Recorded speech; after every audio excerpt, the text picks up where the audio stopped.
Hello. Do you ever wonder if the news we read portrays a foreign issue with a biased view? Or do you ever wonder if you were to put a domestic and a foreign newspaper side by side, if it would equal out to the same story? Well, I'm a part of a team that's going to be doing just that. My team consists of Hillary Pickard, Travis Allen, Monica Cosa, and myself, Christopher Mize. We're going to be analyzing the financial issues in Greece that is being presented in two different newspapers, Athens News and the New York Times. So what's the issue in Greece?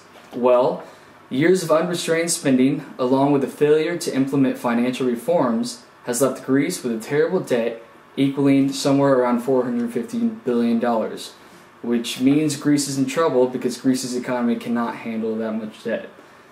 But if Europe doesn't come together to find a solution, then other countries' economies could fail and result of Greece's debt. Like I said, we're going to be analyzing the issues between Athens newspaper, located in Greece, and the New York Times, located here in the United States. Now I'm going to discuss the political situation in Greece. The democratic system in Greece works like a parliamentary republic with a president who is appointed by legislature at the head of state. The actual head of government is the prime minister, and then there is the chief of state, who is currently President Karolos Papoulias. According to several articles found in the New York Times, a number of small business owners in Greece have made it clear that throughout the duration of the current debt crisis, they have become very frustrated with the decisions of the country's political leaders. A Greek business owner stated that he thinks that the politicians are playing games with the people. He also said that, quote, "This city is boiling. I am not a protester, but soon the top on the kettle will pop." Many citizens of Greece have been extremely angry with the seemingly careless attitudes of the current political parties and leaders, and have been giving rise to talk that new people with new ideas outside of the political establishment should be brought in to help improve the current situation. Among the people being mentioned are Lucas Papademos, who is a former vice president of the European Central Bank, and Stefanos Manos, who is a former economy minister for the New Democratic Party. Manos has always said that any chance of true reform is hopeless until Greece lays off a large chunk of its inefficient public workforce. Mr. Manos also wants $415 billion worth of Greek assets, such as valuable plots of land, prized islands, and sites of historical significance, to be set as collateral to secure an immediate loan that would be used to sell most of the assets within the next 10 years or so to pay back the loan.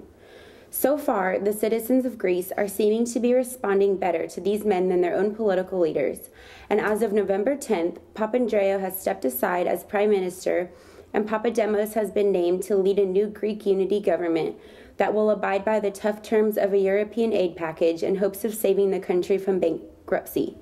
This aid package is also known as an austerity package, which involves spending cuts, tax increases, and state asset sales. Citizens, as well as Greek parliament, are hasty about the package, but at this point, they know there really isn't another option. As Papademos states when asked about the austerity package, there is no plan B. He is also quoted in the New York Times saying that the course will not be easy, but the problems will be solved. They will be solved faster, with a smaller cost, and in an efficient way, if there is unity, agreement, and prudence. So basically it seems as though the political environment in Greece will most likely not improve until the necessary changes are made, regardless of sacrifice, to get their country back on track and out of crisis. With that said, here are the research questions we have formulated. Question 1. Does the New York Times or Athens News portray the issue as a European or Greek problem? Question 2. How does the New York Times compare the United States to Greece in financial terms? Question 3. Do both the New York Times and Athens show the effects and aftermath of the debt problem? During the research process of analyzing our topic, we found 12 articles on the New York Times website and 12 articles from the Athens News website that appeared to have the elements that we were trying to attain. These 24 articles covered the main subjects of finance, politics, and human interests that we used to analyze the perspectives of the two media outlets. The New York Times has a reputation of an objective reporting, and Athens News headquarters is in the heart of our topic's issue. With these two newspapers, we were able to answer our research questions. The New York Times held up its reputation as a somewhat bias-free media outlet. The main focus of the paper was without a doubt from the financial and political perspective. The human interest or personal side was only found in the urgency of political spokespersons from Europe. The effect on the people of Greece was only mentioned when the topic of unemployment was discussed. According to Stelios Kouglagou, director of Athens independent news website TVSX, if unemployment is at 20% at the end of the year, no politician, no political system, no technocrat can sustain such a mess, such a social burden. This is the furthest that the New York Times goes in terms of the human interest. Another difference that the New York Times portrayed was that the writers included many sections on U.S. President Obama and the U.S. debt in their stories. This topic was mentioned little to none at all in the Athens News. In the article, Obama Urges European Solution to Debt Crisis by Helen Cooper, the U.S.'s comparison of debt is used as the main focus. This makes the stakes for Obama very high, being that Obama has called the European financial crisis the largest headwind facing the American economic recovery. The White House press secretary, Jay Carney, stated the 2008 Wall Street crisis could provide insights on steps Europe should take. This is just one of many examples where the U.S. economic state is mentioned and compared to Greece. In terms of the Athens News, there were many differences from that of the New York Times. The main difference is the coverage that the Athens News portrays the human interest and personal aspect of the debt crisis, and how the issue has affected the citizens of Greece. A perfect example is the article titled "The Human Cost of the Crisis." The articles describe the impact that the debt crisis has on its citizens.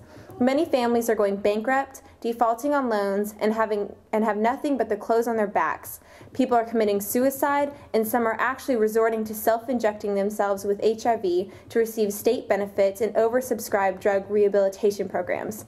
According to the British medical journal The Lancet, since January 2010, there is a 40% rise in suicides, a 52% rise in HIV infections, a 20% rise in heroin use, a 24% rise in hospital admissions, a 25% rise in callers of suicide hotlines citing financial problems, and from 2007 to 2009, a 100% rise in crime.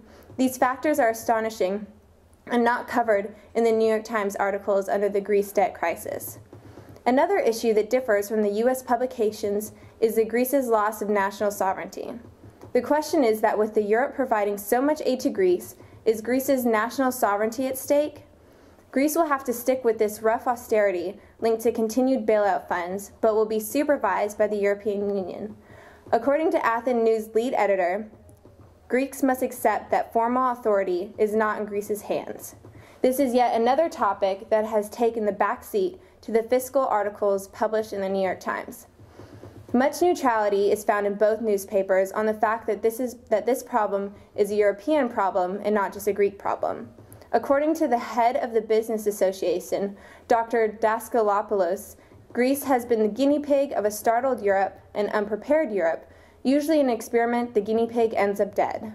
The neutrality of the seriousness and how globally large the issue is very transparent. In conclusion, overall we found that both newspapers portray the issue as a European problem and not just a Greece problem. Athens News doesn't compare the U.S. at all in economic terms, and the New York Times compares the U.S. to Greece as a very similar situation, but portrays the Greece on a higher level of crisis. Athens News portrays the aftermath of the Greece debt crisis on a human interest level. Of course, since the paper is located in Greece, they're going to take the issue a lot more personal.